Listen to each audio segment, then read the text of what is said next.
주신 약속 내게 있으니 세상의 길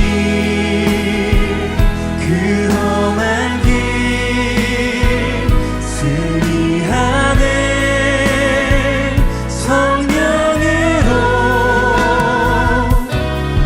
그 무엇도 바라지 않네 저 하늘에 내 소망 있으니.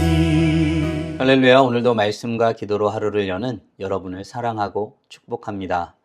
우리는 살아가면서 종종 지금 있는 자리에 대해 고민하게 될 때가 있습니다. 내가 왜 여기에 있지? 왜 내 삶은 생각과 다르게 흘러가지? 왜 하나님은 나를 이런 환경에 두셨지? 라고 생각하게 되죠. 그런데 가만히 보면 그 자리에 머물게 된 흐름 가운데 하나님의 손길을 고백하게 됩니다. 야곱도 그랬죠. 하나님께 약속받은 땅은 가나안이었지만 그는 인생 마지막 자리에 애굽에 있었습니다. 낯선 땅이었고 자기 조상들이 살았던 곳과는 전혀 다른 곳이었습니다. 그런데 오늘 본문을 보면 야곱은 애굽에서 살면서도 마음까지 애굽 사람이 되지는 않았습니다. 그는 애굽에서도 살아계신 하나님의 약속을 붙들었고 죽음을 앞두고서도 약속의 땅을 바라보았습니다. 그리고 마지막까지 다음 세대에 하나님의 약속의 말씀을 전하죠. 함께 묵상한 하나님 말씀은 창세기 47장 27절로 48장 7절까지입니다. 말씀 듣고 묵상 나눔하겠습니다. 이스라엘 족속이 애굽 고센 땅에 거주하며 거기서 생업을 얻어 생육하고 번성하였더라. 야곱이 애굽 땅에 17년을 거주하였으니 그의 나이가 147세라. 이스라엘이 죽을 날이 가까우매 그의 아들 요셉을 불러 이제 내가 내게 은혜를 입었거든.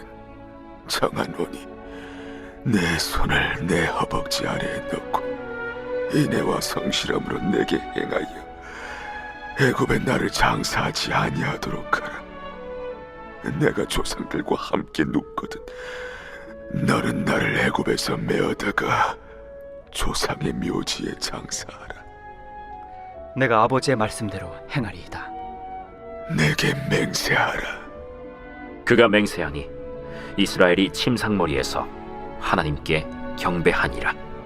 이 일 후에 어떤 사람이 요셉에게 말하기를 내 아버지가 병들었다. 하므로 그가 곧 두 아들 므낫세와 에브라임과 함께 이르니 어떤 사람이 야곱에게 말하되 내 아들 요셉이 내게 왔다.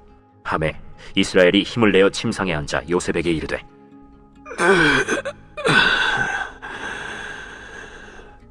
이전에 가나안 땅 루스에서 전능하신 하나님이 내게 나타나서 복을 주시며 내게 이르시되 내가 너로 생육하고 번성하게 하여 내게서 많은 백성이 나게 하고 내가 이 땅을 내 후손에게 주어 영원한 소유가 되게 하리라 하셨느니라.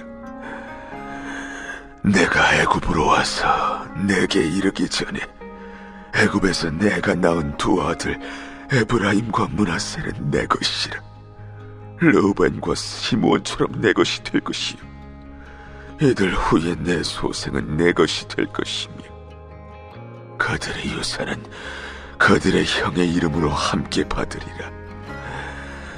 내게 대하여는 내가 이전에 바단에서 올 때에 라헬이 나를 따르는 도중 가나안 땅에서 죽었는데 그곳은 에브랏까지 길이 아직도 먼 곳이라. 오늘 본문은 하나님의 인도하심 가운데 애굽에서 살게 된 야곱과 그 가족, 그들이 그 땅 가운데서도 어떤 모습으로 살았는지에 대해서 다루고 있습니다. 성경은 하나님의 백성이 하나님의 섭리 가운데 살아간다고 말하죠. 하나님은 자기 백성을 우연히 어떤 자리에 두지 않습니다. 때로는 낯선 자리로 보내시고 이해되지 않는 환경에 머물게 하시지만 그 속에서도 하나님은 자기 언약을 이루어 가십니다. 중요한 것은 어디에 있느냐보다 그 자리에서 무엇을 붙들고 살아가느냐에 있죠. 오늘 말씀을 통해 하나님이 머물게 하신 자리에서 언약 백성은 무엇을 기억하며 살아가는지에 대해서 묵상하게 됩니다. 야곱은 지금 하나님의 인도하심 가운데 애굽에서 살게 되었습니다. 그는 얼마나 그곳에서 거주하였을까요? 27절, 28절입니다. 이스라엘 족속이 애굽 고센 땅에 거주하며 거기서 생업을 얻어 생육하고 번성하였더라. 야곱이 애굽 땅에 17년을 거주하였으니 그의 나이가 147세라. 하나님의 인도하심 가운데 야곱의 가족은 애굽에 정착합니다. 그곳에서 생업을 얻었고 그 땅에서 생육하고 번성하였습니다. 본문은 그들의 삶을 단순히 살았다라고 표현하지 않았지요. 생육하고 번성하였다 하였습니다. 이 표현은 하나님께서 아브라함에게 주셨던 언약의 흐름과도 맞아떨어집니다. 즉 애굽 땅에서도 하나님의 약속은 계속되고 있다는 뜻입니다. 사실 애굽은 약속의 땅이 아닙니다. 그러나 하나님은 약속의 땅이 아닌 곳에서도 자기 백성을 붙드십니다. 이것이 오늘 본문의 중요한 메시지이지요. 하나님은 자기 백성을 어디에 두시든지 그 자리에서 살아가게 하십니다. 우리는 자꾸 환경이 좋아져야 은혜라고 생각합니다. 좋은 조건이 있어야 하나님이 함께 하신다고 생각하는 것이죠. 그러나 성경은 그렇지만은 않다고 말합니다. 광야에서도 하나님은 만나를 주셨고 바벨론 포로 가운데서도 자기 백성을 지켜주셨습니다. 애굽에서도 언약을 이어가셨죠. 사랑하는 성도 여러분, 하나님의 놀라운 뜻 가운데 우리가 지금의 삶의 자리에 있게 된 것을 믿으시나요? 하나님은 그 백성들로 하여금 머물 자리로 인도하시고 그 자리에서도 하나님은 그 백성들을 붙드십니다. 중요한 것은 왜 여기인가 라고 묻는 것이 아니라 하나님은 이 자리에서 무엇을 이루시는가를 바라보는 것에 있습니다. 언약 백성은 환경보다 하나님의 인도하심을 먼저 바라보는 사람입니다. 바라기는 오늘도 하나님께서 머물게 하신 자리에서 하나님의 손길을 신뢰하며 살아가는 복된 하나님의 자녀들 되길 간절히 소원합니다. 그렇다면 야곱은 하나님께서 머물게 하신 땅, 애굽에서 무엇을 기억하고 무엇을 붙들었을까요? 30절, 31절입니다. 내가 조상들과 함께 눕거든 너는 나를 애굽에서 메어다가 조상의 묘지에 장사하라. 내가 아버지의 말씀대로 행하리이다. 내게 맹세하라. 그가 맹세하니 이스라엘이 침상머리에서 하나님께 경배하니라. 야곱은 약속의 땅을 기억하고 하나님 앞에 경배하며 나아갔습니다. 야곱은 죽음을 앞두고 자신을 애굽에 묻지 말라라고 요셉에게 부탁한 것입니다. 단순히 고향이 좋아서가 아니죠. 야곱은 하나님께서 약속하신 땅을 기억했기 때문입니다. 그는 애굽에 살고 있지만 마음의 중심에는 하나님의 약속이 있었습니다. 언약 백성은 세상 속에서 살아도 세상이 전부라고 여기지는 않습니다. 애굽은 풍요로운 땅이었습니다. 먹을 것이 있었고 안정도 있었습니다. 그러나 야곱은 여기가 끝이 아니다라는 그 놀라운 사실을 알고 있었죠. 그래서 야곱은 하나님의 약속은 참되다라는 믿음으로 하나님께 경배하며 나아간 것입니다. 사랑하는 성도 여러분, 우리는 무엇을 붙들고 살아가고 있나요? 눈앞의 현실인가요? 아니면 하나님의 약속인가요? 세상은 계속 현실만 보라고 합니다. 그러나 믿음의 사람은 현실 너머에 있는 하나님의 약속을 바라봅니다. 그래서 언약 백성들은 세상 속에서도 하나님의 나라를 잊지 않죠. 바라기는 눈에 보이는 환경보다 하나님의 약속을 더 크게 바라보는 복된 하나님의 자녀들 되길 간절히 소원합니다. 이후 요셉은 자신의 아들들을 야곱에게로 데려오죠. 야곱이 병들었다는 소식을 들었기 때문입니다. 이에 야곱은 침상에 앉아 요셉에게 어떤 말을 하였을까요? 3절, 4절입니다. 자, 요셉에게 이르되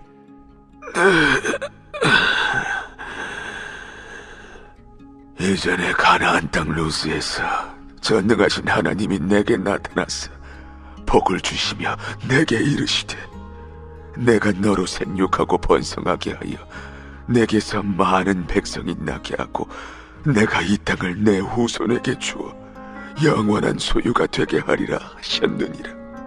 야곱은 죽음을 앞두고 요셉에게 하나님의 약속에 대해서 이야기합니다. 참 놀랍습니다. 인생 마지막에 야곱이 붙든 것은 업적이 아니었습니다. 돈이 아니었죠. 애굽의 풍요로움도 아니었습니다. 하나님의 약속의 말씀이었습니다. 야곱은 내가 어떻게 살았는가 보다 하나님이 무엇을 말씀하셨는가를 말합니다. 이것이 언약 백성의 삶이지요. 언약 백성은 하나님의 약속을 기억하며 그것을 다음 세대에 전하는 사람들입니다. 사실 야곱의 인생은 완벽하지 않았습니다. 넘어졌던 순간도 많았고 실패도 많았습니다. 그러나 하나님은 그런 야곱을 끝까지 붙드셨고 결국 하나님의 언약을 전하는 사람으로 세우셨습니다. 사랑하는 성도 여러분, 오늘 우리는 하나님의 인도하심 가운데 애굽에 살게 된 야곱의 가족이 그 땅 가운데서 어떤 모습으로 살았는지에 대해서 묵상하였습니다. 다음 질문들을 통해 말씀을 정리하고 더 깊게 묵상해 보기 원합니다. 나는 지금 하나님이 머물게 하신 자리에서 하나님의 뜻을 구하며 신뢰하고 있나요? 아울러 나는 눈앞의 현실보다 하나님의 약속을 더 붙들며 나아가고 있나요? 늘 주님을 기억하며 살아가기 위해 지금 당장 할 수 있는 일은 무엇이 있을까요? 묵상하신 대로 주님 앞에 나아가 찬란하게 빛나길 간절히 소원합니다. 다 함께 기도하겠습니다.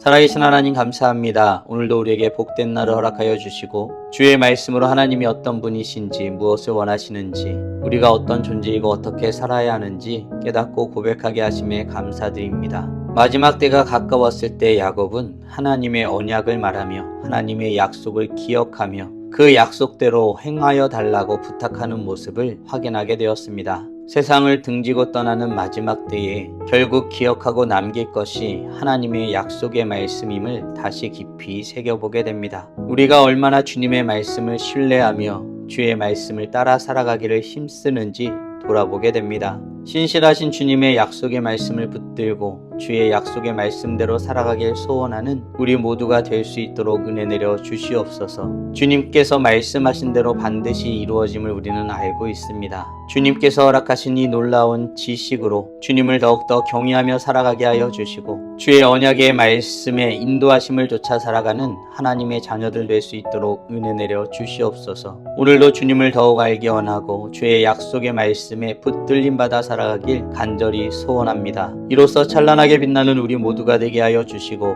오늘도 주님과 함께 살고 이웃과 함께 살아 우리의 삶을 통하여 영광 돌리게 하여 주시옵소서. 이 모든 말씀 우리 주 예수 그리스도의 이름으로 기도드리옵나이다. 아멘.